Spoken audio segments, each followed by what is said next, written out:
Yeah, so Marcus, well, thanks for joining us on Halftime Chat. One of the things that over the past 18 months, what we've noticed is since Versus and Pastor Mike, there's been a lot of resurgence for people loving the artists from the 90s and 80s.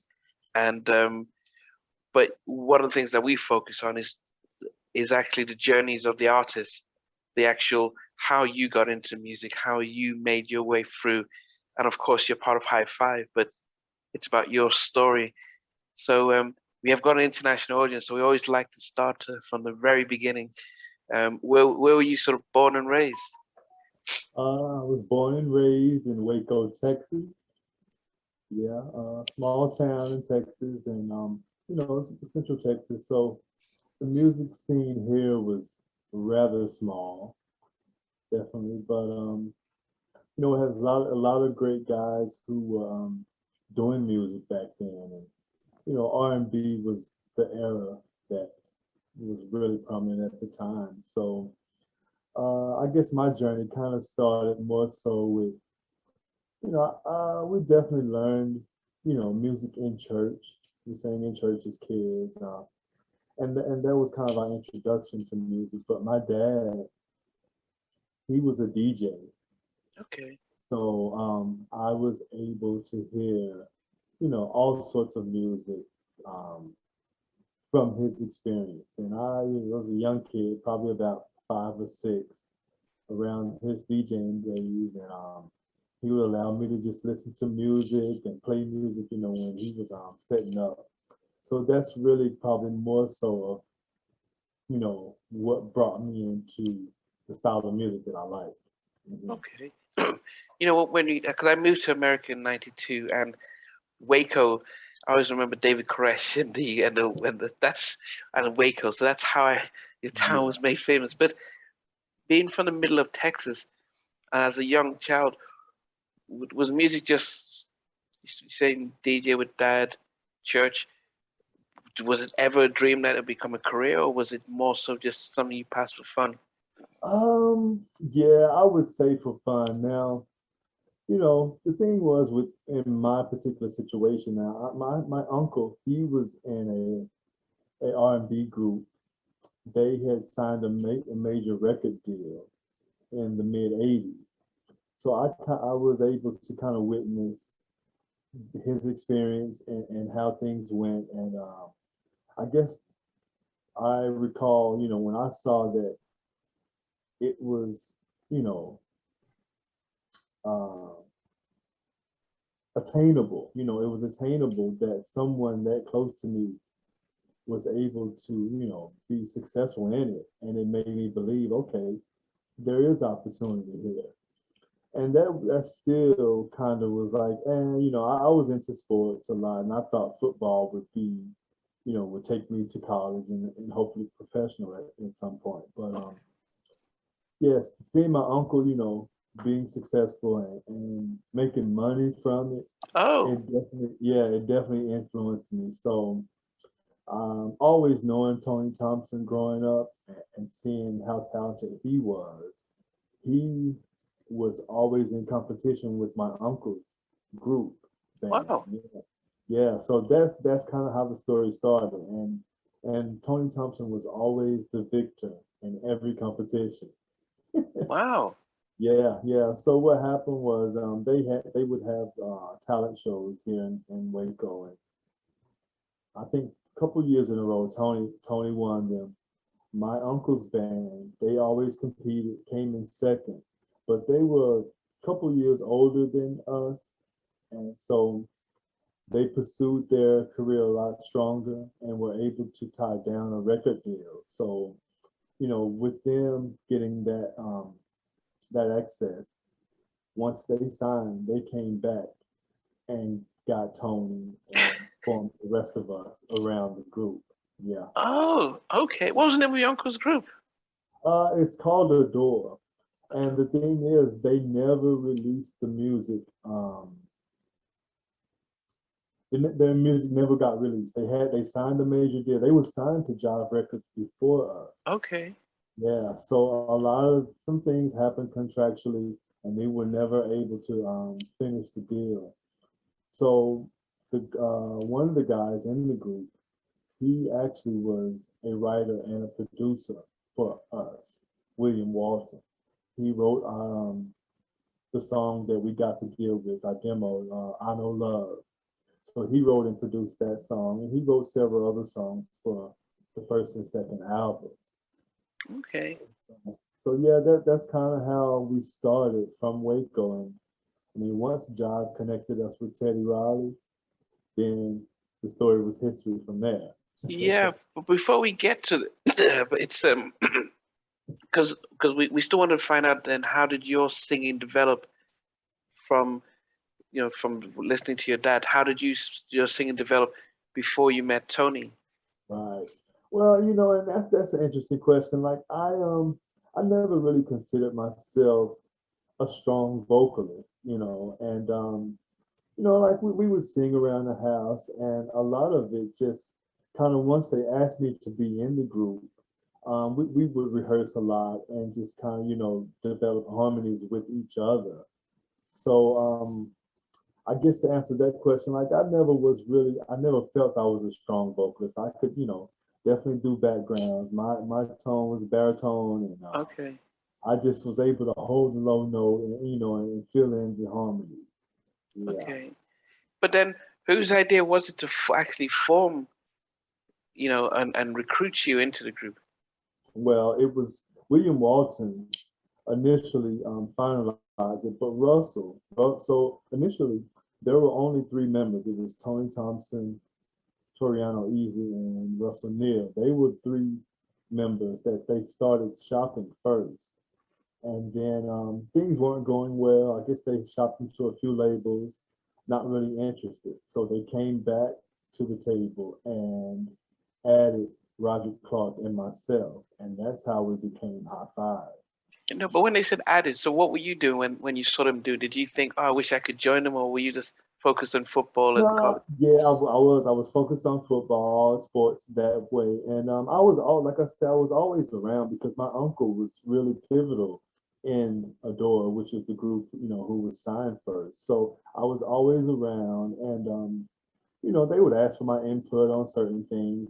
Not that it mattered, but I was I was just always there, kind of witnessing their experience. So and my uncle, he was saying, man, if you're interested, we would like you to try out for it. And I remember Russell kind of really just priming me, man, you fit the look, you fit the image, we liked your personality as well. And the thing was, we all grew up together. Like Oh, I you knew knew, them. yeah, we all knew each other, like just from school and playing sports together. I played basketball with Roderick, basketball with Russell in Pee Wee League. Tony played baseball, and we used to compete in baseball in the Eastern Little League. So we all knew each other growing up. It was a really close family knit. So, you know, I think that when they were choosing members, they just wanted to choose people that they were comfortable with and they felt kind of fit the image at the time. Yeah. Yeah, but you said, but were you doing any singing prior to this, though? Were you singing consistently? Not really, not really. No, yeah. So that's the thing. It was kind of like a really new experience for me, and so like I said, I was in the studio when they would record. Just kind of seeing how the process works, but I wasn't really doing a lot of singing. I mean, obviously I was with them. And sometimes we would like things and we would repeat what we heard, but Yeah. I never really tried it professionally per se.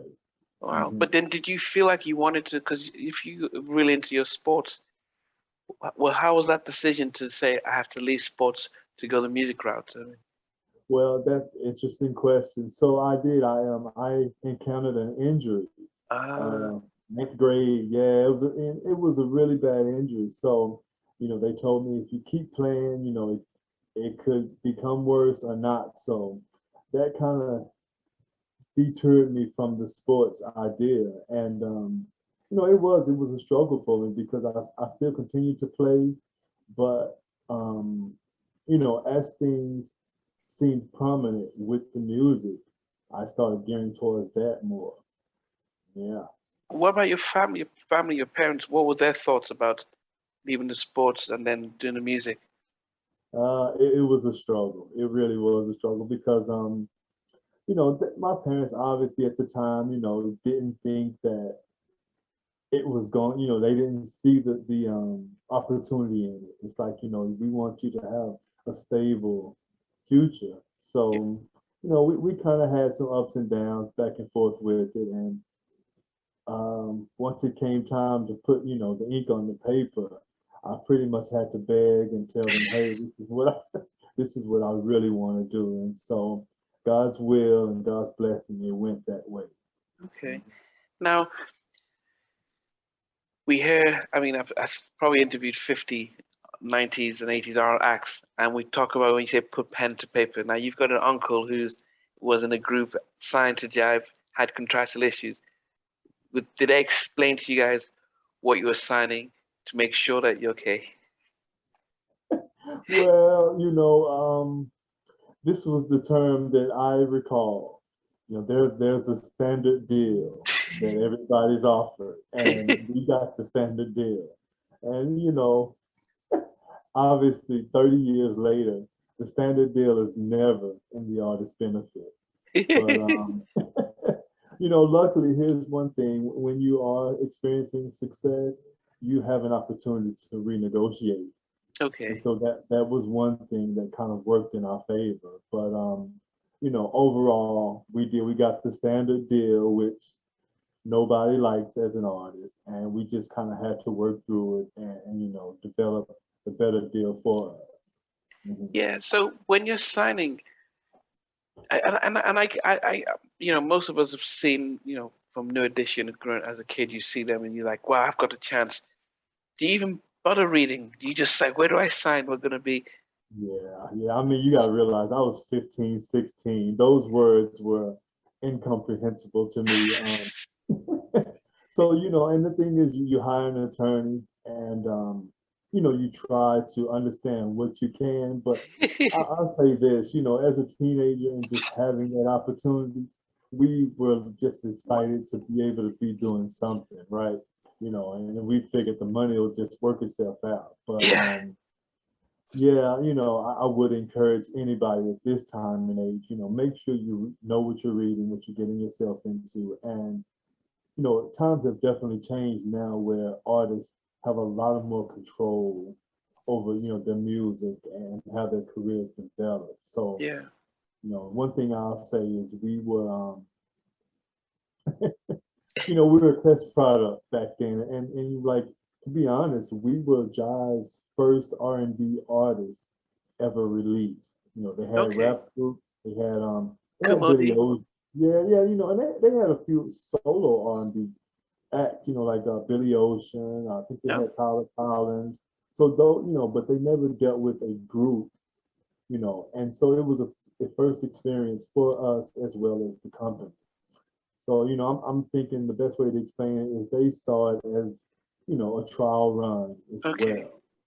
Mm-hmm. So when you go back to those early days with the five of you, who were you modeling yourselves after?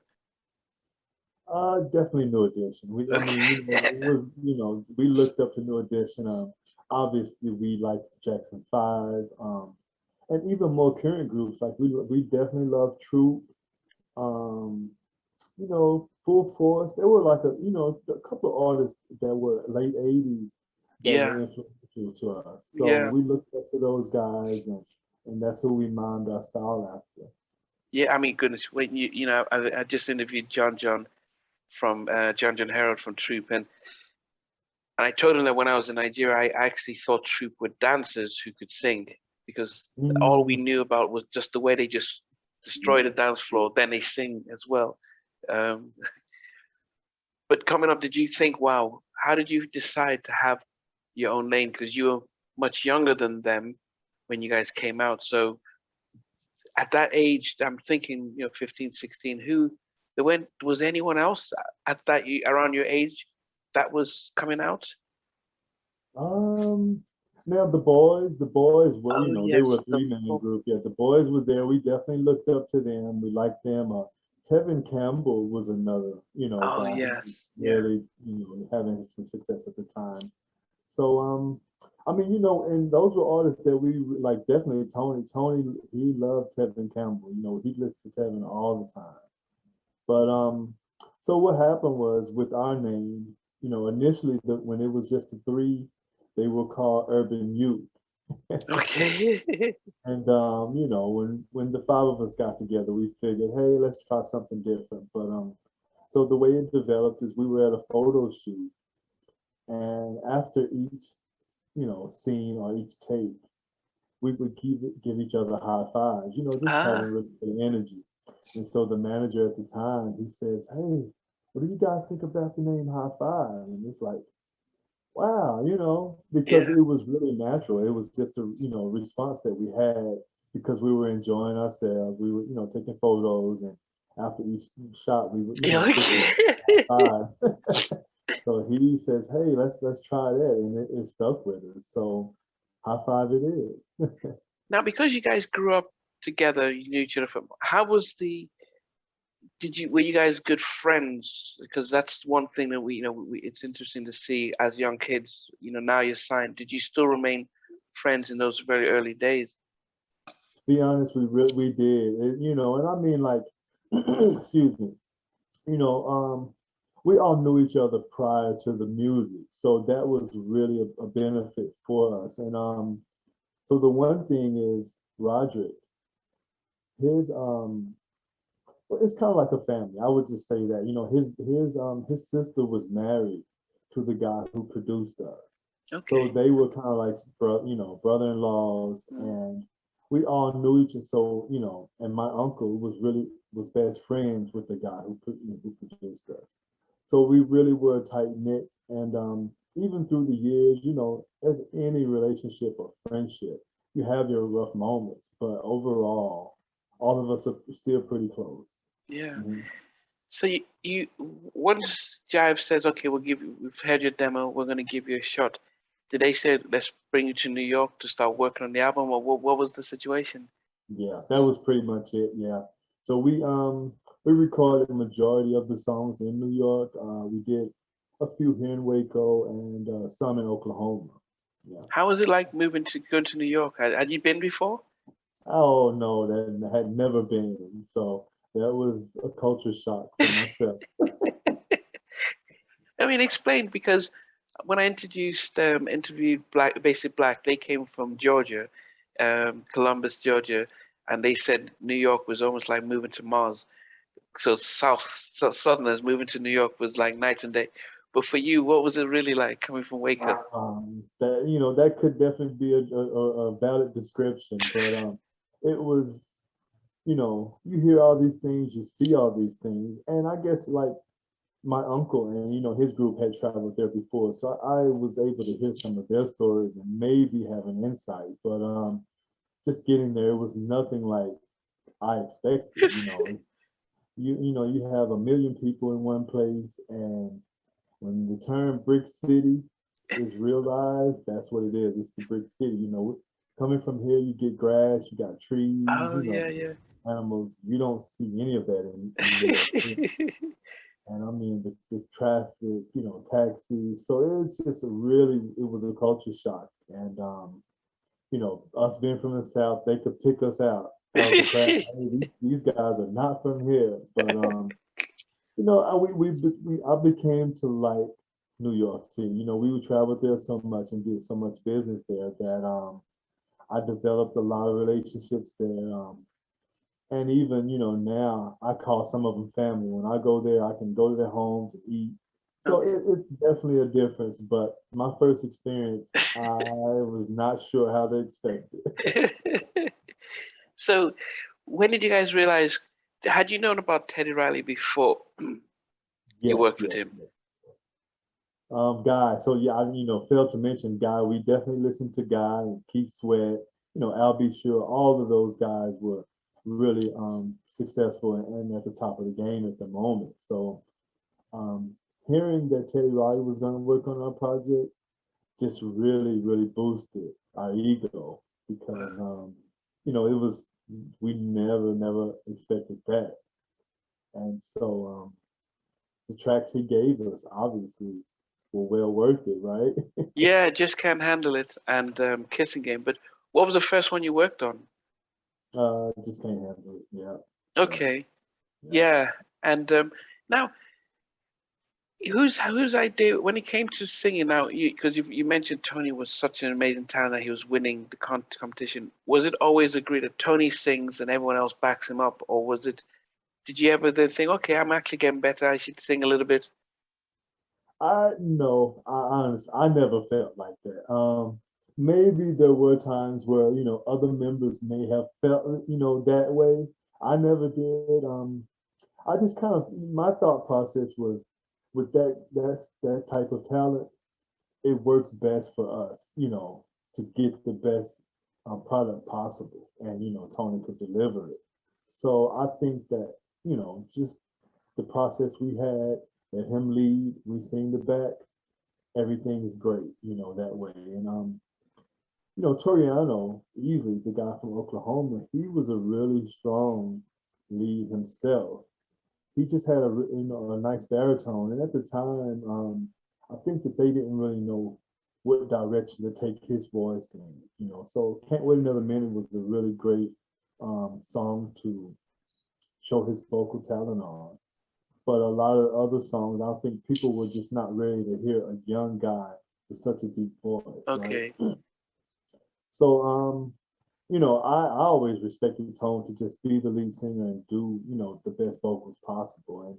And, maybe down the road, if a song was, written for us, maybe it would have worked. So, but to answer your question, I never really thought of, being a second or third lead. Mhm. Okay. You know it's interesting because when Johnny joined New Edition for the Heartbreak album, I didn't warm to Johnny. I thought he was stealing Ralph's position. He was like, "Who's this guy?" You know, I just thought that why is he standing in front and he was singing all of the leads, and I didn't really warm to him because I just thought Ralph's the guy and stuff. So I can imagine because Tony, what made Tony so special? Because you've said because as I said, we've all admired his charisma and his voice, but from seeing him up close, what did you think made him so special? And I just, I mean, you had to see him sing in person. Like that was one thing that I mean, just I remember attending two of the talent shows that they were competing in, right? And this is a true story. My uncle and them, they were really talented, nice vocalists. They wrote their songs and all, but when they competed against Tony, it was just a different competition. So the second time that Tony beat them, oh, they were pretty upset about it. And so we got home after that performance, and they were kind of having a discussion. And so I told the guy, he's like, well, what do you think? And I said, hey man, you guys did great. I said, you guys did good. Tony did. He was great. Like, I just had to be honest with him. And, they kind of looked at me like, but I was giving them, my honest God truth. So the thing was just to see Tony perform at, 14, 15 and be able to do what he did live, it was just an honor to be able to witness it. And I always like admired him before we were successful. He was Wow. just a great vocalist. And anytime, even prior to us, recording, if we could, hey Tony, just sing for us, and I just loved it. We would Wow. always get him to sing. Yeah. So he had a spark about him, and he knew his vocal. Hmm. Wow. So now you're in the studio with Teddy doing Just Can't Handle It. I mean, what was it like work? I know there was Dave West and Bernard Bell who normally work with him, but what was it like being in the studio? Did you in a different level, working with him? Well, the best way I could explain it is we were so inexperienced. We were just like, hey, whatever you say, And for the most part, like, Tony would go in and they were so, pleased with his vocal ability that, I think anything we did behind that was kind of like just a filler. But it was a great experience, just to be in their presence and to see how they, produce and work music. So My memories are really vague because I was probably more starstruck, just to see their presence, and just really happy, that he would even accept working on our project. Yeah. So when Just Can't Handle It comes out, were you surprised how successful it became a hit on the radio? That's a retrospective question because yeah, obviously I was, but then when you think about it, like that was, that was Teddy. Like he poured his heart into it. The New Jack Swing era was really Mm. new, fresh, and that track was amazing. And the crazy part is, we always thought Just Can't Handle It was better than Kissing Game. Yeah, Just as an overall song because the way the intro came in and it shows Tony doing the vocal. Oh my God, my words are just clouding. Like how he acapella, he did the vocal yeah. acapella, so that was like wow, wow, wow. And Kissing Game to us, was a good song, but we never thought, wow, this will be bigger than Just Can't Handle It.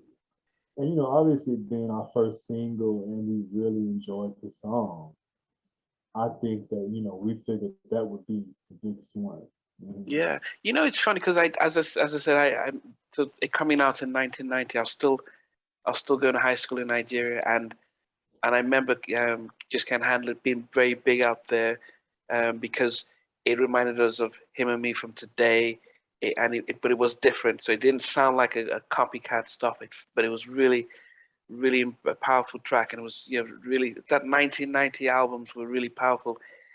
I think Kissing Game was very similar to like when Fresh Prince came out with Summertime. It was one of those feel good songs, and it had a different vibe. Shanice's "I Like Your Smile." It felt like one of those songs that could cross over much easier than Just Can't Handle It. But I can imagine at the time you're recording, you're not thinking about it. But as fans, coming out in that time, did it shock you how much that getting to number one on the Billboard charts? I mean, did that shock you? Oh, that was a shock, man. And so by then, Kissing Game, it seemed, our lives had changed by then. We were constantly on the road, promoting, touring, performing, and it happened so fast, that I just, it's like, wow, this is the life. But Kissing Game took us to places we never thought, to be honest. Wow. Yeah. Yeah. Now, before we talk a little bit more about the success of that, how was being on the road and the performing? How did you, coming from a small town, adapt to being on stage in front of people shouting and screaming? Initially there was all, we all had stage fright, but I think I just, I remember like our very first performance in Waco, Texas. It was at the A homecoming kind of thing. well, it was the fair, the local fair here. It's called the Heart of Texas Fair. So first performance, and the crazy part was our manager had gotten us a live band that we never rehearsed with. Oh goodness. And so yeah, it was an interesting performance. But the good thing was we were scheduled for two performances that night. I think one was at like a 7, and then one was like a 9 or 10. And so the way it happened, the local high school, the football stadium was right next to the fairground. So most people would go to the football game and then come to the fair afterwards. Yeah. So their thinking was, we would do a second performance so that the people who left the football game could still have an opportunity. So the first performance we did with the live band didn't go very well. Wow. So we told the manager, hey, we don't want the band on the second set. We would rather do tracks because we were just kind of more comfortable with performing with the tracks. And it went great. It went really great. Like the crowd accepted us and they appreciated it, and we felt like we could do this. Okay. Hmm. Okay. What was your parents' reaction when you're coming out with Just Can't Handle It and Kissing Game, the success? How did they react? Well, obviously now they're proud, things are working in our favor, so yes, they were really supportive. And, you have to love parents because we were minors, they had to be involved in every Yeah, decision. So that was a whole nother aspect, thinking about, five minors, five parents every time something happens. And it was definitely costly on our budget because, you have to move 10 people every time. wow. hmm Yeah, So, okay. yeah, yeah. Go A lot ahead. of people don't think about it. So, I mean, eventually we kind of got to a point where, hey, once we were able to have a chaperone, someone who knew us all and could just kind of represent one parent in their best interest. And we did that for a while. And then once one member turned 18, we considered him the chaperone. Okay. Now, did And somebody explain to you that as this is coming out of the cost of this, out in no, well, they said it, but it doesn't, you don't receive it properly until you get your first statement saying, "Hey, how much you spent?" What So, I mean, but you have to abide by the law. You cannot work with minors without supervision. yeah, So we had to go through surrogate court and all of that, being minors. wow. And yeah, that was something else that was really new to us. Never knew anything about it. So um, you know, I mean, I think it worked out in our favor, but obviously, with the success and everything we had going, we wanted our freedom. So once one member turned 18, it really was a good thing for us. How did it change you then? Because the success from the growing up in a small town and very close to your family. Now you're number one artist in the country. I mean, that's not easy. How did it change you Not, personally? not at all.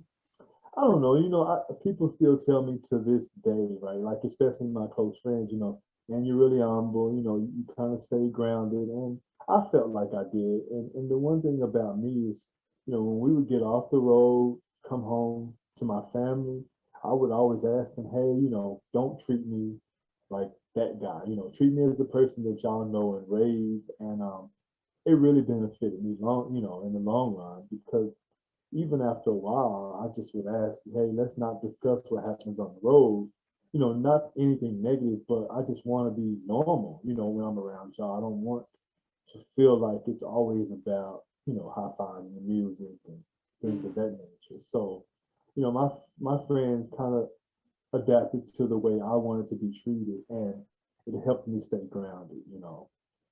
So but and don't get me wrong, I will say this. Now there were times when, I had to adjust my ego and hey, I'm Mac from High Five, don't do that. So but for the most part though, I think I balanced it pretty well. Mhm. okay. Um, so Kissing Game, number one song in the country. What does that do for you guys? Oh man. I'll say this, man. It was, I don't even know if there's a word for it, but I tell you what, the attention we got, I mean, you know, everybody wants a piece of it, at that moment. So one thing we were comfortable with is we stayed working. We were on the road, we promoted, we toured, and that's how we knew just how to stay busy. Making money was what we were doing at that time. So I mean, we went to Japan, they went to Africa, we were all over promoting Kissing Game. Wow. uh-huh. So that was just the greatest feeling, and to hit number one and not really expect it or realize it. Still to this day, I look at my gold records and be like, wow, number one in the country. Everybody knows this song Yeah. for that week. Yeah. I mean, a lot of people didn't realize Teddy did it as well because he was more used to just can't handle it was more stuff. So a lot of people were like, wow, we didn't know he did that. So Jives, it's strange because you had the big album does well, goes platinum, and then it's almost as if they try to get you back in right away. Um, who's competing with you guys on the charts? I know we can look at the charts, but when you looked around, who do you think? Okay, we need to. when now competing with this particular types of groups for the same type of audience? I think one group that comes to mind was obviously Boys to Men. Yeah, yeah, they had came in and they really had some great songs. So, I think we met them and they were really down there as guys, but I think we kind of always had this underlying unspoken competition, right? Okay. And they did go on to be a really great, artist for sure. So I think Okay. Boyz II Men was one, and there were several, that would come around. Like we toured when we first toured. We toured with Troop. We toured with Tony. Riff?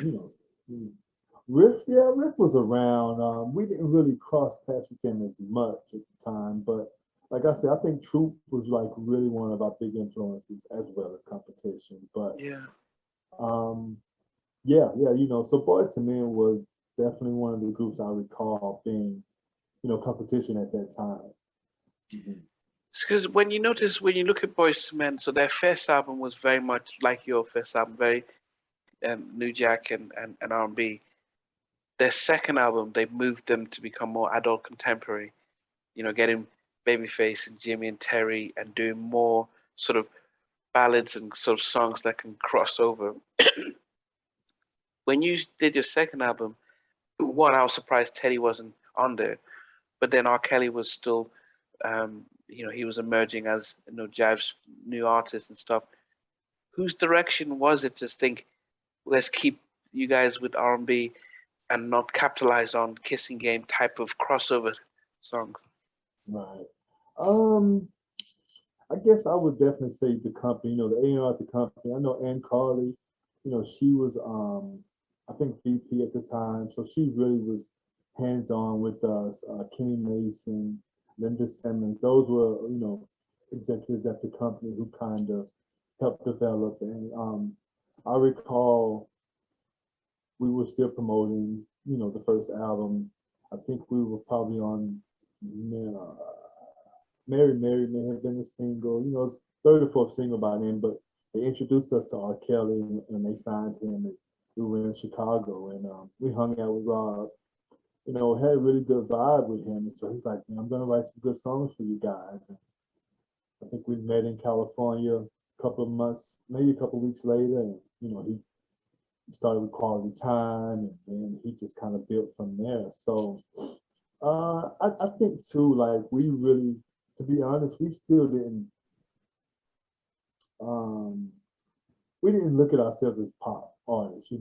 even still. It's kind of like, we wanted to stick to our people, our culture, and Tony's style was really, soulful. That's what the way we Yeah. saw it. And so, we just kind of stayed in that lane. But it's funny you say it because there are still people who says, hey, y'all are a pop group, and that's a compliment now. Yeah. It, it really is a compliment because a lot of the arenas we played, like we did Disney, for Wow. 2 years in a row. So that to me is really, a stamp of approval that you're accepted by the pop genre.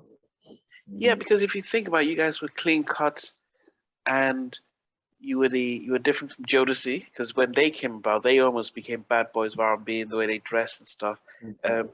when they did come out, did it change what you guys thought you may have to do, or did it? How did that influence you at all? Yeah, like we were kind of always just flipping back and forth, and I do remember a time where we wanted to be kind of more Jodeci style as a parent, and hey guys, no, that's not what we're gonna do, and we didn't realize at the time that it's best to have your own identity, Yeah. and so we kind of went through several phases, but we realized, hey, that is what our fans expect of us. Is to be the clean cut. And our songs obviously were about, genuine Yeah. relationships and things like that. It wasn't just necessarily geared towards, the sex and things of that nature. So, looking back now, I think that was a benefit of ours just being like a genuine, you know, reaction between a male and a female. Mhm. Yeah. How much influence did you have um, as a group and even personally with the direction of the kind of songs you're doing? And even having able to contribute as a writer? Not really, not really. Like we never, we would listen to songs and kind of just give feedback and input. But one good thing I could say is that, the guy William Lawson, who was in my, the group was my uncle. He stayed around, and he was always kind of essential in helping us listen to songs, and which help us choose songs, and he would always co-write on some things. So I think his influence as well kind of helped us stay in that love song, relationship type of Yeah. format. Yeah. Did you know about publishing and writing and how long-term beneficial it was to be able to? I did not. You don't learn that part until it's almost too late. So we never wrote or produced on any of our music. Wow. Did you guys know how to write or stuff? Um, like we thought we did. Sometimes we would, hey, let's change this word, or fix something what we thought felt better. But I never really dealt with writing much then. It wasn't until later on that I kind of developed a style for just, putting my words on paper. Yeah. Mhm. Yeah, it's strange because some people tell you that labels like people who don't know much because the more you know, the less they're likely to want to deal with you because it's more like you're going to ask too many questions. And that's the sad thing that you sign up and no one tells you that if you don't sing your own songs, you, you don't, in the long run, benefit from that. When did it all catch up to you that, hey, what's going on? We need to publishing and stuff. Was it after your third or fourth album or what was? Yeah. Like, so once we left Jive and, we signed with Giant Records, we kind of started trying to negotiate in our favor for things. And we did. I think we got a decent deal. But unfortunately, the label didn't last long. So Yeah. they released Tony's solo project, but never got around to the group's project. Yeah. Okay, so before we get, because you know your second album, Keep It Going, had the R. Kelly stuff. Quality Time was really powerful.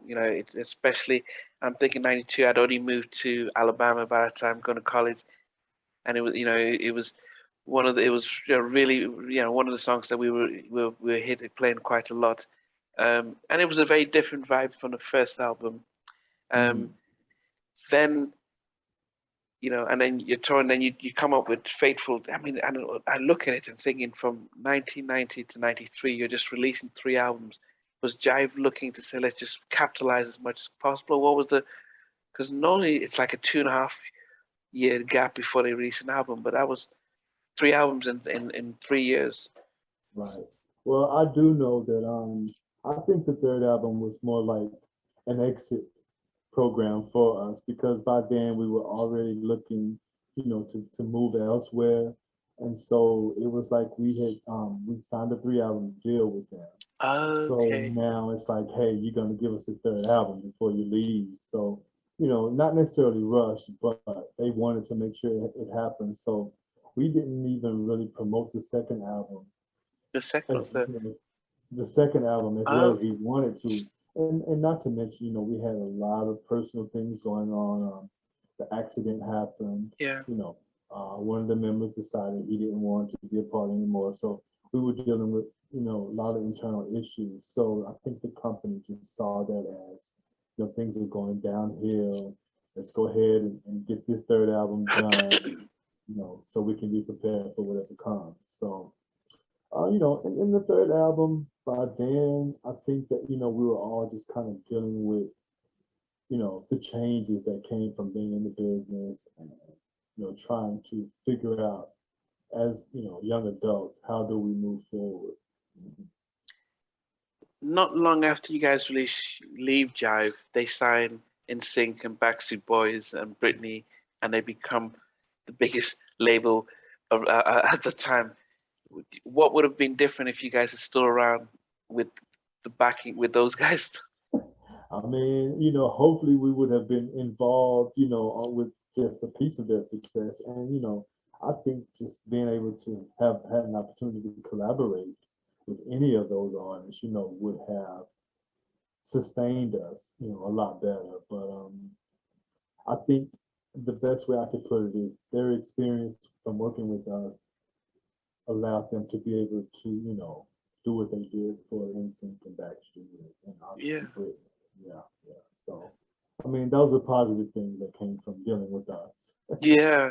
I mean, when we do, because I did see the song for you guys, and which was, you know, the car accident, the charges and stuff, and in the midst of coming up as a group and the success and having all those things, how much do you think that derailed the progression of the group, especially when 90s R&B started to become more prominent? Oh yeah, it was a major factor. I mean, because that's one thing like we discussed in the beginning. We really had good chemistry, with each other as people. So when those things happen, it definitely derails your focus, and there were times when we didn't know what the next move was because we didn't have five members to even support um, the group. And, just dealing with the loss of a member and not knowing what the future holds for him personally, that became a heavy burden for us. And then, a lot of the other things that happened, Tony was getting a lot of solo artist offers, at the time because of the uncertainty. So those things played a really big role in, a lot of decisions we made. So by 94, we were kind of just all over the place. And me personally, I wanted to take a step back, just, hey guys, I am about ready to, to just be at home with my family so that I could regroup mentally and Okay. spiritually. Yeah. When I'm not doing this, I'm a psychotherapist working with under 19s, and one of the things that's interesting to find out is how much mentally, we talked about anxiety when you're on the stage and have to overcome that, but how much did it play on you, just the success and everything happening on just you, especially coming from being like an introvert? Oh yeah, definitely introvert. So, when I go into my cave, I stay in my cave, and I shut a lot of people out. And I regret some of it, but at the same time, I have realized, as I matured, that sometimes those things are best for you, so that you can sustain your well-being, especially mental. Mental health is really an issue that a lot of people don't talk about. But I mean, you can only imagine what success has done to so many people. I mean, you think about Prince, Michael Jackson, Yeah. those people who experienced great success and the way, their careers or their lives ended, success can be a heavy burden. So I think, like I say, for me, it was just to come home and be around genuine people who are not looking to, get anything from you, as a person or as an artist, what have you. So it would put me in my shell, and I do, I was pretty in sync with my spirituality, that kind of helped me stay balanced as well. Did you have, and it's not until now that we have Simone Biles talking about she had mental health, so she stopped at the Olympics, and we've had Naomi Osaka. So it's like now people can respect if an athlete or an artist says they need time off. Back then, did you feel like if you were struggling with the way things are emotionally, that you could say, look, I need time off to emotionally, mentally get myself together? Or did you have to especially Texas, Texas is always strong and stuff? Yeah. I mean, I don't think that they necessarily promoted you having, making that decision. But and a lot of times you don't realize it, until it happens that, hey, I need some space, and you think about you're with these people every day in and out. You deal with different emotions, and I mean, just five guys in general. Who are just developing. As people. There were times when we clashed and we'd have bad days, and don't want to be around each other. So, I would for early on, we would always room. We'd be two guys to a room, but as we got older, we'd have our own room. And I remember times, hey guys, don't call me. I'm not answering the door. And it Wow. was never personal. It's just that's what I felt like. I just needed my space, so that I could regroup. And I did develop an anxiety of being around crowds over time, and even still to this day, sometimes it'll happen to me, and I'm like, I just take my my free time and kind of regroup and get my mind right. Hmm. Now, when you leave Jive, and is it after you left Jive that Giant, you guys signed with Giant, but Tony's the first to come out, or what was the situation?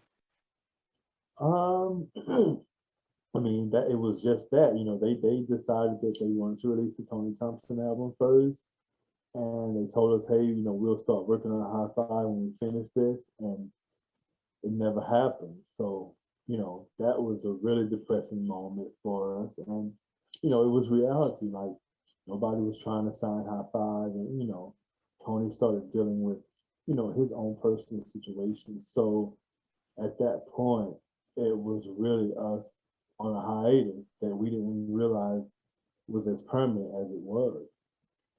So, when you've had a number one song and you're a recording artist, what does a hide and you're not writing your own tracks and you're dependent on tour money as an income?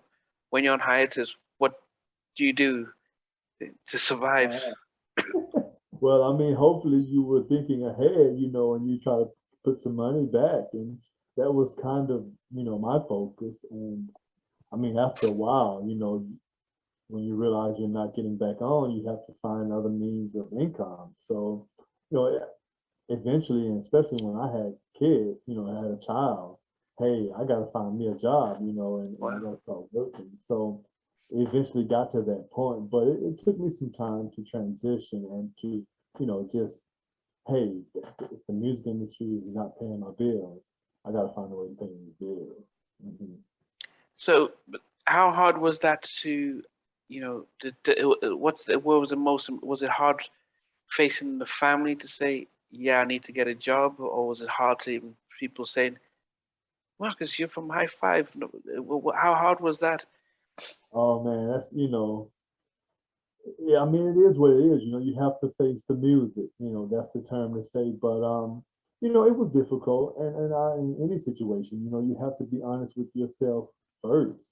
And then I think that was what kind of still, kept me stable. Is, hey man, you know, instead of sitting at home crying about things, I have to get up and make things happen. You know, and so we did. I guess maybe a lot of people don't know, but we without Tony, we signed to another production company in New York, and we moved to New York from '96 until '99. And we still tried to record music. We tried to shop music, and it just didn't work in our favor.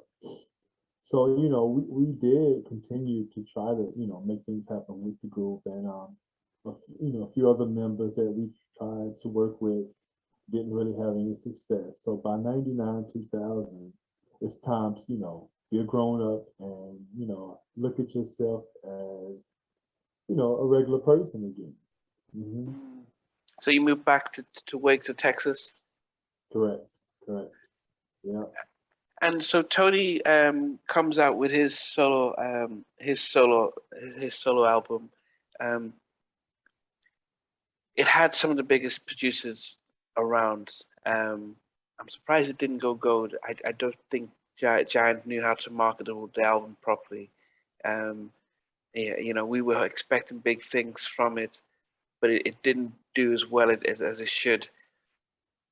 Did when he was going through all that, did you lose contact with him and was just like, No, no, I like now Tony and I really did have a great relationship during those times. As a matter of fact, after that, He signed with Bad Boy, Oh and yes, yeah, I yeah, remember that. yeah. So with the expectations of, just transforming or transitioning into, that whole Bad Boy family, we hung out, we would hang out with Puffy, and just, his career was still progressing, even though the Giant album didn't do as well. So, we still had big things or big expectations for him.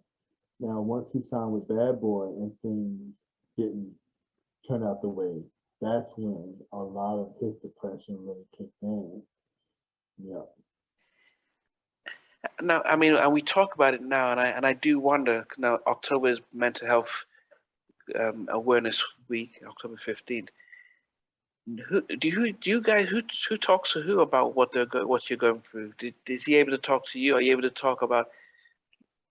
Yeah, I mean, at that time, once again, we're still inexperienced with how, and I don't think anyone's ever prepared, to how do you deal with success and how do you deal with the declining of success. So, at that point, I still didn't know the severity of, what happened between the Bad Boy situation and everything. And I heard, we're hearing rumors about certain things.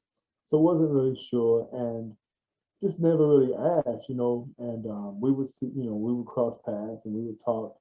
And he was, still trying to make it seem like everything was good. But, I'm like, wait a minute, I'm hearing this and hearing that. And no, no, no. So finally, it kind of just came out, you're not with Bad Boy anymore. And I mean, like I said, he took that really bad. I think he was dealing with his own struggles. So he finally, had got with some people and he tried this new group thing, the return.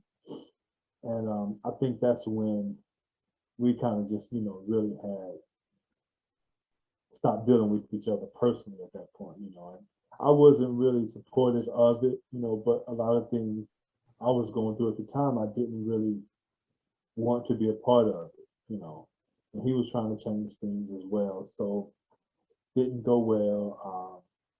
We ended up having to take him to court behind, just using the name without permission. And things got ugly between us all. But we were able to, you know, to speak and just kind of find an understanding with it all. Yeah. Yeah. Now, the name who took ownership of it of High Five? Well, at that time, the guy, William Walton, still owned the name. Okay.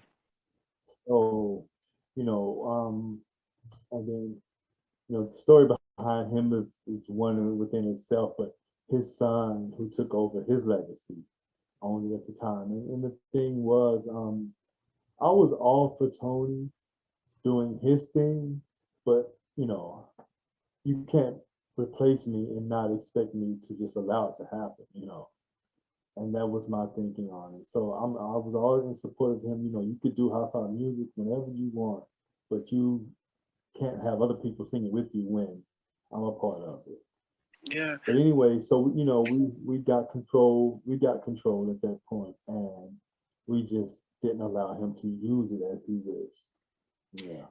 Well, why do you think he didn't reach out to you guys to say, let's get the Gap Bang back together?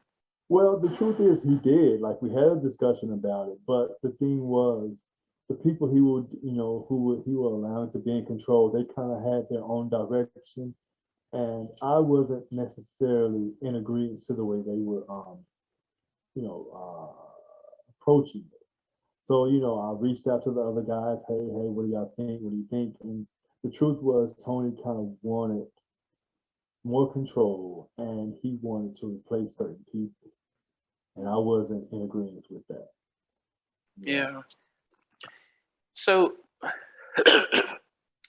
after the falling out, you guys were you guys able to reconcile after the league court battle? Mm-hmm, mm-hmm, mm-hmm. And but then, did you have plans to go back on the road after the court battle, or were you still like, let me do my 9 to 5, and Oh yeah. Well, I mean, initially we just kind of had the discussion of, hey, let's get everybody, let's try to get the originals who want to be involved back together.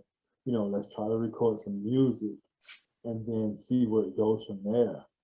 And it was like we had several conversations.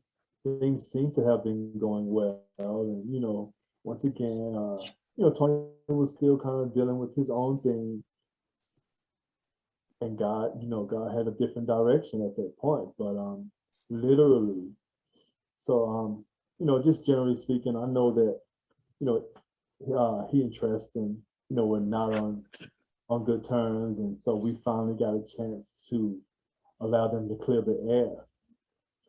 And they spent some time together. We all hung out. We had several discussions, and 2 or 3 weeks later, we went home to be with his maker.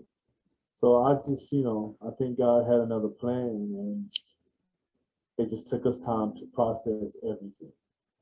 Yeah. How was, I mean, we lost, I told you about my father passing away just last Christmas. So loss is really a challenge in for all of us.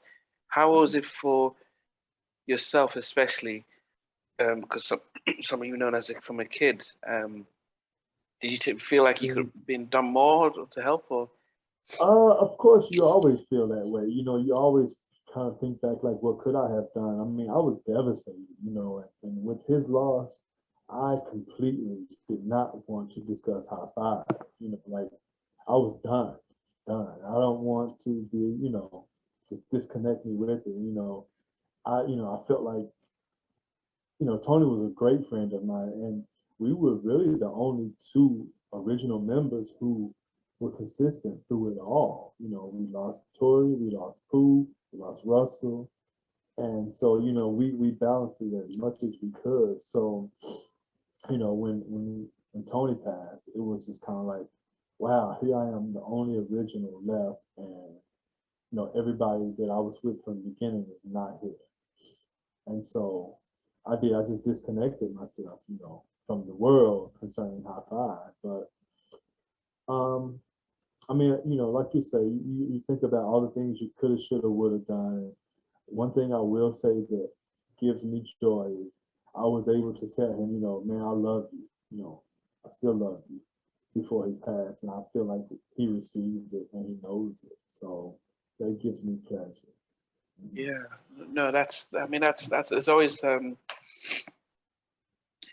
you mentioned it being a spiritual person, and you never know, plans of the maker and stuff, but it's always some talents at someone without amount of talents, you always think they could have offered more, but but for yourself, after Tony passed, you guys then decide, a couple of years later, let's come back together, let's start and record and get back into music. Why then? What was the spark? So I think, well, I know that like Tristan, he had desires of doing his solo thing, and so that's kind of where he was at, and he was recording music and started his own production company, and he had some things going for it. And he, would ask me, hey, guy, would you come and support me?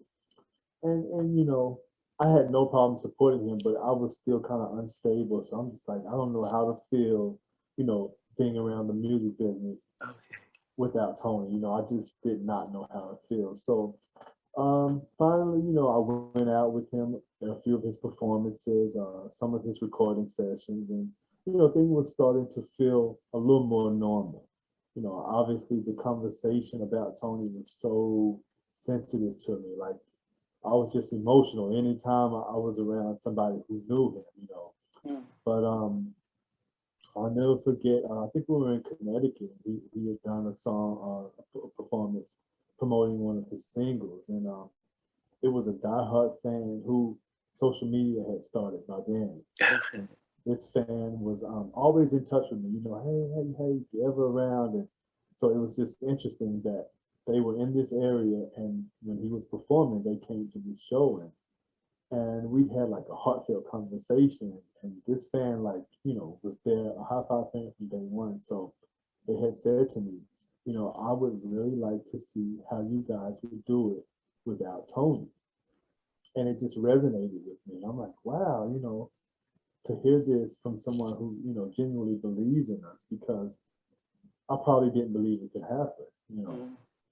And so, we stayed in touch for a while. I meant what I said. I would like to see y'all do it. And, you know, after hearing that conversation, really just praying on it, and, hey, so what if there's two or three other people who really believes that, it's possible for us?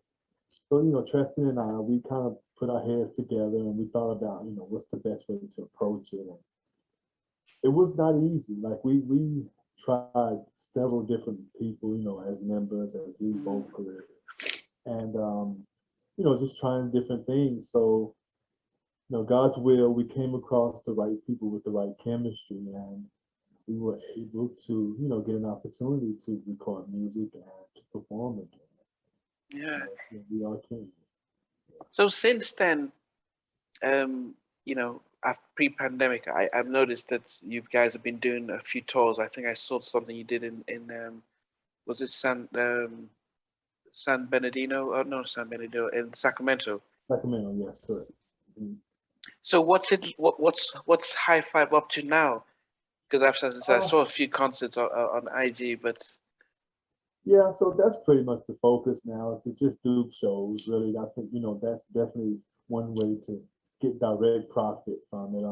We recorded an EP some years ago, and the songs were good. Didn't really do great as far as sales. I think the current R&B scene is really shaky and unstable, right? So it just didn't benefit us to really release new music. And we have been recording. We haven't come up with the right plan and approach to release anything new. So we just kind of focus on doing shows. Anything like the '90s throwbacks, yeah, is really working in our favor. So we just focus on having a good show, and letting the fans hear the music, and share the good memories from those songs. Yeah. now a lot of questions that my audience will ask is, have you guys ever considered re-recording your biggest hits just so you own the Um, masters of that and just update it a little bit? right. Now that has been a discussion. Me personally, some classics just shouldn't be touched. And I'm just not in that space right now. I don't know if anyone is gonna do it like Tony did it. Now, for the benefit of us owning the masters, it's a great idea, but I don't know if it would be a great idea for us to redo it, thinking it would be a better situation, or make the song just as great. So I don't know, and that's just a personal opinion of mine. Some songs kind of lose, their relevance when you start to try to redo it, and it's not the same. Yeah, But anything is possible, not to cut you off. Anything is possible. Just right now, I don't feel that way. yeah, because what happens sometimes we see bands say we're going to come up with a remake of different classics. So they'll do an album of Stevie Wonder hits, or an album of Boyz II Men hits and stuff. And I'm like, that's great. Why don't you do an album of your own hits? Right, Maybe do it exactly. acoustic, get someone at piano singing, she's playing Hard to Get, but doing a jazzy version of it. Or Right, Christmas, so I'm thinking with it because then we remember those songs, but we're hearing it differently. So you're not right, re-recording it and producing it just like it was. So you're not using the old tracks, but you're doing a more mature version of the songs you recorded. So it's not taken away from the classic, the original, but it's an interpretation with you guys 40 years later in a different right. space. And like I say, I'm open for that, and that could be very well a possibility in a way to approach it. So, we have had different ideas, over the years since then, and like I said, I think now our focus is just really trying to get the shows, and to be able to profit it and keep the shit selling, because record sales right now Yeah. not really the strength for a lot of 90s artists, you know. Yeah. But I mean, like I say, you know, you never know what next year may bring for us. I mean, especially with the pandemic and things of that nature, we may have to take a different approach. So how do you manage now? Because if you live in Texas and the shows come up, how do you guys rehearse and prepare and to put on the shows?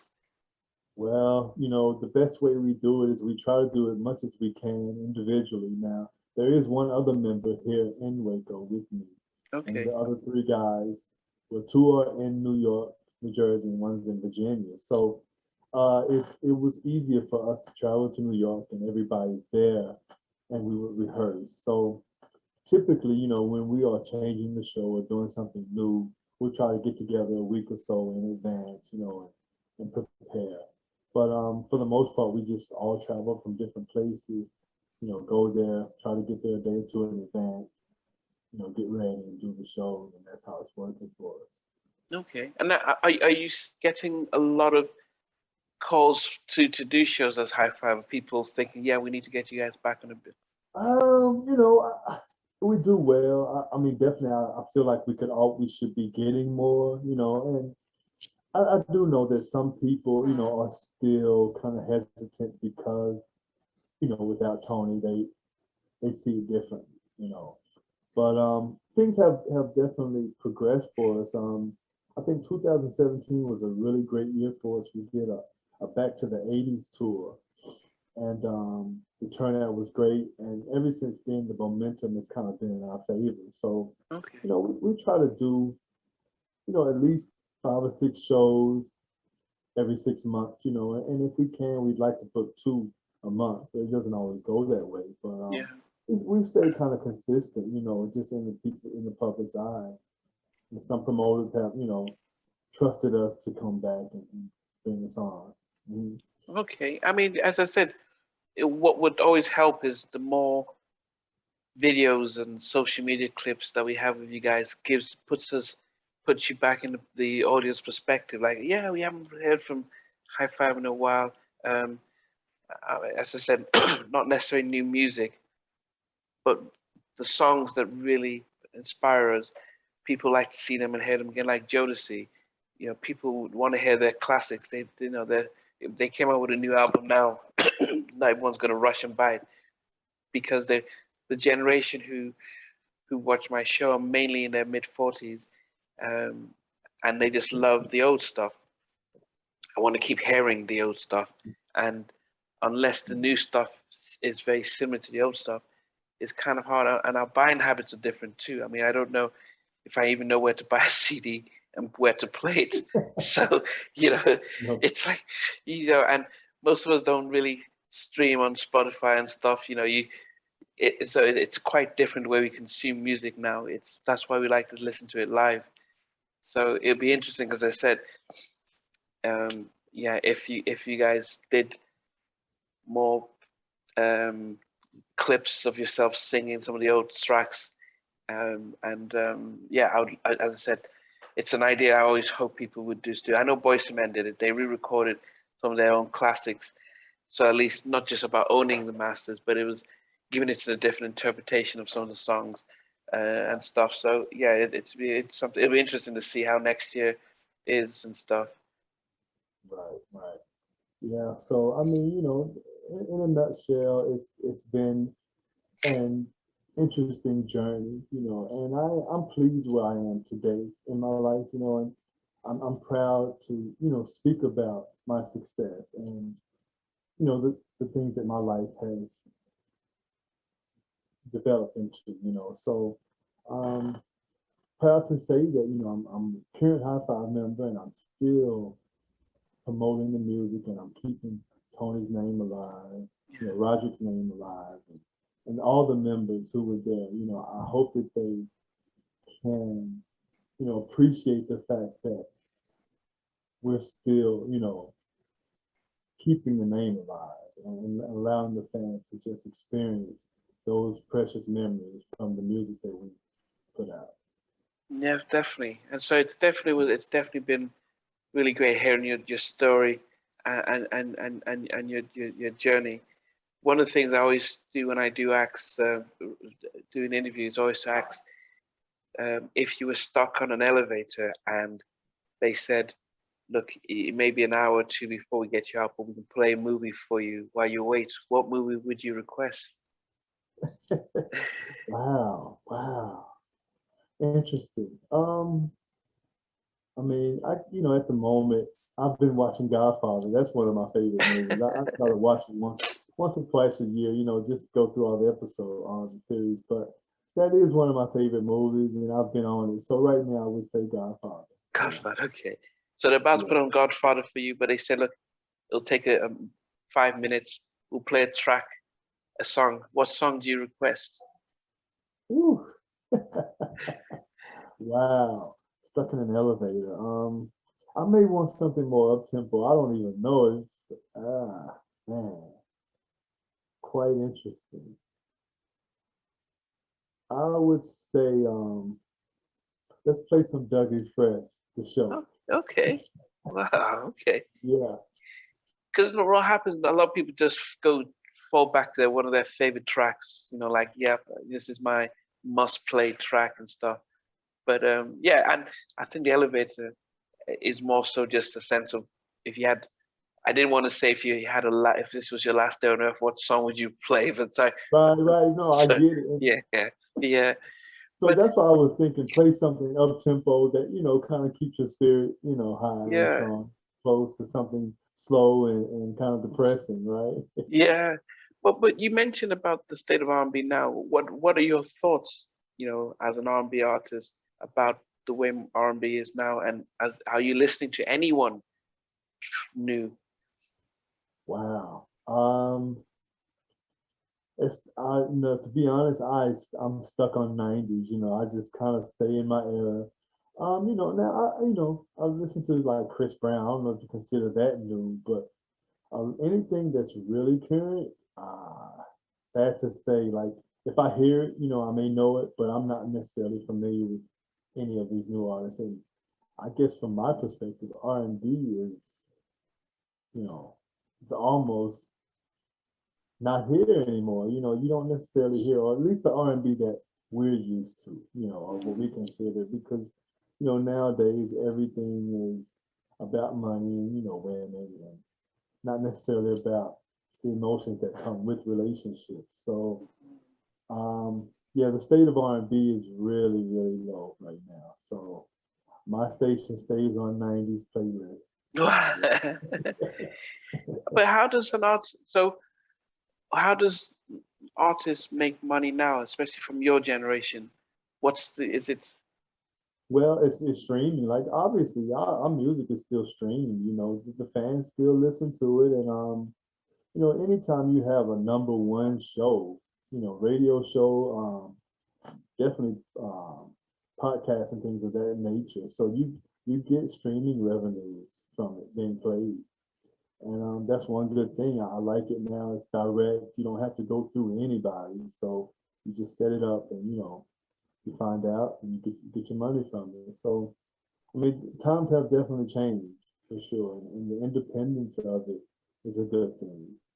Mm-hmm. Yeah, I would hope to hear Quality Time and Kissing Game and Just Can't Handle It and a 2022 version with the five of you guys, just because it's what it does. It means that you're taking not ownership as in just the masters, but you're almost reestablishing that this is us, and we're not doing Tony's voice. We're doing it in a different interpretation. And as I said, there's something sentimental about a group saying we've matured, and we're singing the same songs in a more mature way. Wow. Yeah, I just can't handle that. Can you imagine if somebody's playing it on a piano, and you have maybe Mr. Talkbox doing his little thing at the back, and it's just a little bit different, because it's as I said, it's bringing the old with the new. Because some of the R&B songs that do well now, they sample '90s stuff.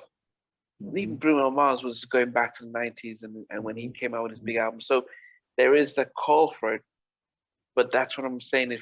if you were to reinvent the old songs, not to take away what Tony did, but to say this is us how we are now singing it, because you're not going to be doing the backflips and dancing the same way you just can't handle it, but you're singing it in a very different way and have a different interpretation. So as I said, I'll just hope you guys would do something like that, and that would be your playlist would be very much your songs, and I think it's a Jive can't say anything about that. So Right. anyway. Well, I would definitely take that into consideration. I appreciate you saying that because maybe we can build on that idea. Mm-hmm. Yeah, it's so the fans then remember. Oh yeah, I remember that, and you know, as I said, I just believe it's it's how you really reconnect with us who haven't seen you guys in a while, and how we, you know, we don't start to say, oh, there's no Tony, so what's the point? And I think that's when you have such a very influential lead singer like Tony, it's quite easy to say, oh, no Tony, no point. Yeah. But when you are re-recording in your own style with the vocals that you guys have now, we connect to the song and we connect with you guys, and we're able to say yes, yeah, we can dig this. So that was just my 10 No, cents no, there. I appreciate that. You know, like I'm hearing you, and maybe I will sleep on it and see how we can come about and approach that for sure. Yeah. Okay. Well, I do appreciate, you know, the time. I know that you guys have been, you know, the first time we connected, you guys had the floods out in the snowstorm and stuff out in Allen, Texas, and things like that. But it's been really great to hear your story. I know a lot of people would definitely be interested in the scene. You know, as I said, we didn't want to focus so much on the group, but it's always about your individual journey, how you've made it through. And if you were to give an advice to any up and coming artist now, what would be your final word of advice for anyone that's trying to get into the industry? Learn as much as you can, you know, and like you said, you want to be able to own and control your music because that is the most productive way to approach it. So you want, you know, and if you can write or produce at any point, take advantage of it, you know, and be yourself. Don't let the music control you. You control it. Very good advice. So with that, I definitely appreciate it. It is around 11:15 at night here, so but it's yeah. But I definitely appreciate the time. I would think that probably in a couple of weeks, yeah, I'll get the editing done and start to push it out and stuff, both mainly on YouTube, but both on IG, and hopefully. Do you guys have any shows coming up between now and the end of the year? Yes, yes. We have. I think we'll be in San Bernardino on October 2nd. Then we'll be back in California in it's not Sacramento. It's another one. I can't think of the name of it. There's two of them in October in California. I think I'm sure one of them is with Troop. As a matter of fact, it's us and Troop. I think it's October 24th. God, I can't think of it. It's fine. But so yeah, and then I think we have some already booked for 2022. So we're looking forward to that as well, and we're hoping maybe the holidays will pick up for us. Yeah. Well, hopefully, as I said, we you know, one of the things I know that by doing, but well, by one of, I mean, as I said, John, when I put out his interview 2 weeks ago, and people were really able to reconnect with Troop, because it's quite easy to remember and forget. And once you have, you know, our channel has, as I said, a very strong 90s fan core, and by hearing and seeing and connecting, it does have a way of resonating with people, just to be eager to see you guys live. So that's one of the hopes. So before September, for October, I'll put this out and almost use it as a small marketing tool for you guys as well. Well, let's work together and help each other. And I would love for something to come from it, you know, and maybe someone else will want to hear more of the story, you know, want to interview us. But thank you for having me. I really appreciate this. It's been a great conversation. Yeah, I appreciate you making the time. And as I said, it's I don't know if, what did you have an expectation when um Well, to be honest, I don't. I mean, I guess like, I am probably the one who can share the stories from the beginning, to current. So I just kind of prepare myself for, hey, I'm gonna share my truth and that's it. But I'm well pleased. I am well pleased. You asked great questions and you conducted the interview well. yeah, it's always about the person, and the show must be the music is through the ups and downs. How did the music must have kept you, as that was the core. You wanted to play sports, but you got a chance through an injury to take on music. Through the ups and downs, you're still in the music. And so that's the thing, is how important the music is. I'm not the fame and not the money, Right, but it's the music. right, And so that's right. the core. So hearing your life story and your high five is part of that, but not all of it. Is Yeah. what the audience connects with. They want to know the person behind the music, and that's why we focused on you. Because if I had the five of you there, it would be very much high five today, but it doesn't touch on the journey that you've made and the sacrifices and the challenges. I had Tabitha Duncan from Cut Close, and she said when they lost their record, she had to get a job as a babysitter, and how Mm, challenging it was to have a mm, hit record and now to be a babysitter. And yeah. Buddy Wink from Intro, he went and became a new NYPD. Police officer, yeah, Yeah, yeah. police I'm good officer. friends. Okay, I'm good friends with all of them. Yeah, we get a chance to cross paths. As a matter of fact, we cut close and intro were just at the last show we were performing at. So okay. yeah, yeah. So and I mean those are great stories to hear, and we're all able to still be on the stage together. So Well, as fans, God. it was a shock to us. Like, what? Because Hmm. the assumption is you have a hit record, you're making all this money, and you're sitting back. Pandemic or no pandemic, you just got this big cash flow coming in, and we didn't realize about the contracts and the business. And Don Right. Robinson from Invoke saying they only got 2 cents a record per girl, and so yeah, so it's been sad to hear the stories, but the whole idea is like, well, you've now moved on and this is where you are. But that's been the thing that has surprised all of us. It's been hard to hear because we only heard the TLC and the New Edition stuff, but we didn't realize how widespread it has been for all of you guys. Right. Um, Right. yeah, Yeah. So I mean, thankfully, man, we still have an opportunity. But I will say this, like, just to appreciate those stories, because we all have a different path, and to be able to be mentally and physically healthy and able to still tell your story and move forward, is the joy and living life, because some people don't know how to get through those moments, right? yeah.